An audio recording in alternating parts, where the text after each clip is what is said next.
আসসালামু আলাইকুম। LM358 আইসি। তো চলুন কথা না বাড়িয়ে এর পিন আউটগুলো দেখে আসি। আমরা বাইরে থেকে শুধু এরকম পিন দেখতে পাই, 8টি পিন, কিন্তু এর ভেতরে কিভাবে ডিজাইন করা আছে। আজকে যেটি দেখাবো সেটা হলো এর ভেতরে কিভাবে ডিজাইন করা আছে। এবং এই LM358 আইসি এটা ডাবল কম্পারেটর আইসি। এটা একটা কম্পারেটর আইসি, তবে এটার মধ্যে দুইটা কম্পারেটর আছে। কম্পারেটর কি জিনিস সে বিষয়ে আসছি। প্রথমে এর পিন আউটগুলো বলে দেই। যারা জানেন তারা তো জানেনই, যারা জানেন না তারা লিখে রাখবেন অথবা এই ছবির স্ক্রিনশট দিয়ে রাখবেন। এখানে যে 1 নম্বর পিন দেখা যাচ্ছে, এই সাইডটা হচ্ছে কম্পারেটর 1 এবং এই পাশটা হচ্ছে কম্পারেটর 2। দেখতেই পাচ্ছেন 3 কোণা দেখা যাচ্ছে, এগুলা হচ্ছে কম্পারেটর। এই কম্পারেটর তৈরি হয়েছে অনেকগুলো ট্রানজিস্টর দিয়ে।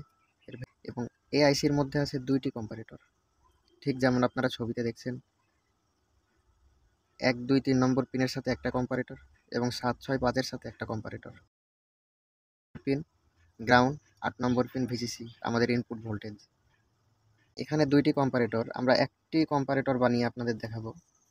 ঠিক এইখানে যে ছবিটা দেখতে পাচ্ছেন, এটা হচ্ছে এই 2টি কম্পারেটরের মধ্যে এটা একটি। 2টি কম্পারেটর একই রকমের হয়, আপনাদের একটা কম্পারেটর দিয়ে আমি বোঝাবো। একটা কম্পারেটর দিয়ে বোঝাবো যেহেতু এটা ডুয়েল কম্পারেটর, অর্থাৎ ডাবল কম্পারেটর। সেম, দুটোই একই রকমের। আপনারা একটা কম্পারেটর দিয়ে 2 ধরনের সার্কিট বানাতে পারবেন। কিভাবে? এই যে মাইনাস চিহ্ন দেখা যাচ্ছে, এটা হচ্ছে ইনভার্টিং পিন, এবং প্লাস চিহ্ন দেখা যাচ্ছে, এটা হচ্ছে নন ইনভার্টিং পিন। এই দুটো পিন কম্পেয়ার করে, একটির সাথে অন্যটি কম্পেয়ার করে, এবং এই কম্পেয়ারের ফলাফল এখানে আউটপুট হয়। এটা যদি আমরা নন ইনভার্টিং হিসাবে ব্যবহার করি, তাহলে নন ইনভার্টিং এর সাথে আমাদের রেফারেন্স দিতে হবে। প্রথমে নন ইনভার্টিং সার্কিট কিভাবে কাজ করে, যেহেতু একটা কম্পারেটর দিয়ে 2 ধরনের কাজ করা যায়, ইনভার্টিং এবং নন ইনভার্টিং। প্রথমে আমরা নন ইনভার্টিং সার্কিট কিভাবে কাজ করে সেটা দেখাবো, এরপরে দেখাবো ইনভার্টিং কিভাবে কাজ করে। এটা ডিজাইন করা হয়েছে নন ইনভার্টিং সার্কিট হিসাবে। এই মাইনাস চিহ্ন ইনভার্টিং পিন। মনে করুন আমরা এখানে 2টা রেজিস্টর ব্যবহার করলাম একই মানের, ধরুন 2টা ওয়ানকে ব্যবহার করলাম, এবং ইনপুট ভোল্টেজ দিলাম 10 ভোল্ট। তাহলে ইনপুট ভোল্টেজ যদি 10 হয়, এই 2টা ডিভাইডার রেজিস্টরের কারণে আমরা রেজিস্টরের আউটপুট পাবো 5 ভোল্ট। তাহলে এইখানে আমাদের ফিক্সড 5 ভোল্ট থাকবে। এটা ইনভার্টিং পিনে ফিক্সড 5 ভোল্ট থাকবে। এইবার আসে নন ইনভার্টিং পিন। এখানে আমরা একটা ভেরিয়েবল রেজিস্টর দিয়ে, এখানে যেমন 5 ভোল্ট ফিক্সড আছে, এই পিনে যদি আমাদের ভোল্টেজ 6, ইনভার্টিং পিনে আমাদের 5 ভোল্ট আছে এবং নন ইনভার্টিং পিনের সাথে আছে 6 ভোল্ট। এখানে যখন এই 5 ভোল্টের বেশি থাকবে, অর্থাৎ এখানে 5 ভোল্ট এখানে 6 ভোল্ট, এখানে যখন ভোল্টেজ বেশি থাকবে তখন আমাদের আউটপুটে হাই পাওয়া যাবে, অর্থাৎ আমাদের আউটপুটে পজিটিভ ভোল্টেজ আউট হবে। এখানে ভোল্টেজ এই 2টা কম্পেয়ার করে, এই 2টা পরস্পর কম্পেয়ার করে, এই জন্য এটাকে কম্পারেটর বলে। এখানে 5 ভোল্ট আছে, আমরা এখানে 3 ভোল্ট দিতে পারি, 6 ভোল্ট দিতে পারি। এখানে 5 ভোল্ট আছে, এখানে যদি 4 ভোল্ট থাকে, আউটপুট গ্রাউন্ড, আউটপুটে কোনো ভোল্টেজ পাওয়া যাবে না। এখানে যদি 4.9 ভোল্ট থাকে, আউটপুট কোনো ভোল্টেজ পাওয়া যাবে না। এখানে ধরুন এখানে আমরা 200 মিলিভোল্ট দিয়েছি অথবা 500 মিলিভোল্ট দিয়েছি, 0.5 ভোল্ট। এখানে যদি 0.4 ভোল্ট থাকে, তাহলে আউটপুট পাওয়া যাবে না, আউটপুট 0।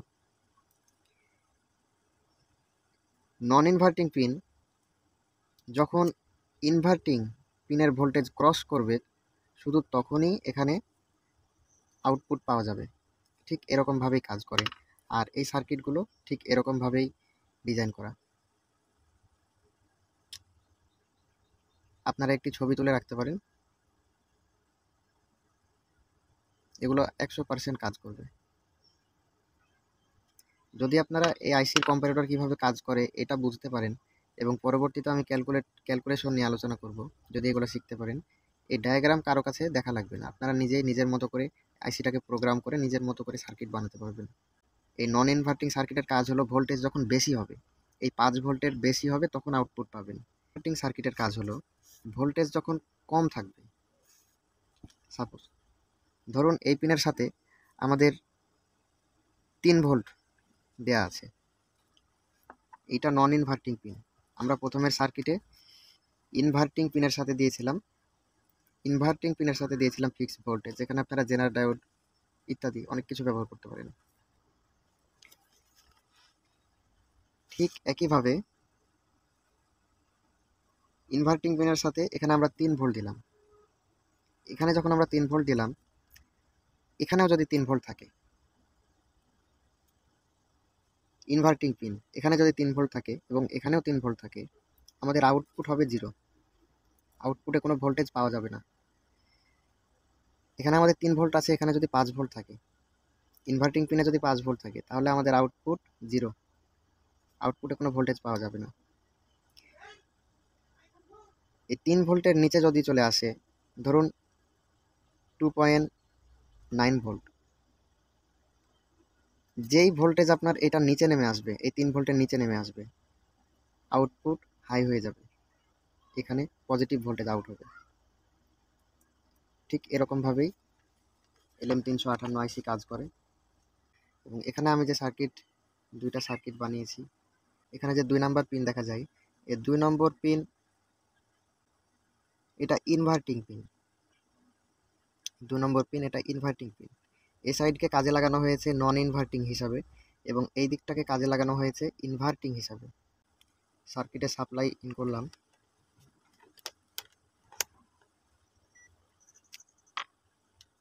আমি আরও ডিটেলস নিয়ে ভিডিওতে আরও ডিটেলস যোগ করব। আপনারা কোন বিষয়ে জানতে চান মতামত জানাবেন, তাহলে আমার জন্য সহজ হয় আমি কোনটা নিয়ে ভিডিও তৈরি করব। আমাদের ইনপুট ভোল্টেজ 10, অর্থাৎ আমাদের 12 ভোল্টেজ ব্যাটারিটি এখন লো ভোল্টেজ, 10 ভোল্টেজ অর্থাৎ লো ভোল্টেজ। কিন্তু যখন আমাদের ব্যাটারির ভোল্টেজ 11-র ওপর চলে আসছে, 10.5, যখন আমাদের ব্যাটারির ভোল্টেজ 10.5-এ চলে আসছে, তখন লাল ইন্ডিকেটর জ্বলছে, এটা ব্যাটারি লো ভোল্টেজ। এবং হাই ভোল্টেজ 12 ভোল্ট, 12.7, 13, 14.1 ইন্ডিকেটর জ্বলছে না, তার মানে ব্যাটারিতে এখনো ফুল চার্জ হয় নাই। 14.5 এটা নীল রঙের বাতি জ্বলেছে। এটাকে ঠিক এরকমভাবে প্রোগ্রাম করা আছে, এখানে ভেরিয়েবল আছে।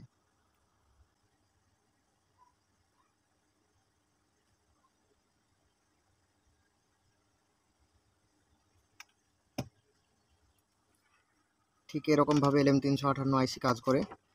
আপনাদের যার যেরকম সার্কিট লাগবে নিজের মতো করে প্রোগ্রাম করে নিতে পারবেন।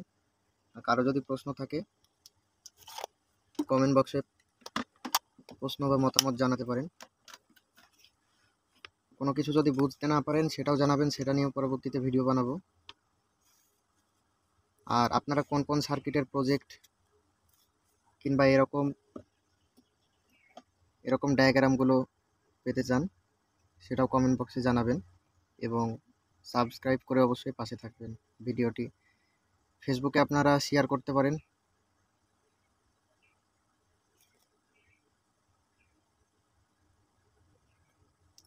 এই দুইটি 5 ভোল্টের জেনার ডায়োড এবং ভেরিয়েবল ব্যবহার করেছি 103, অর্থাৎ 10K।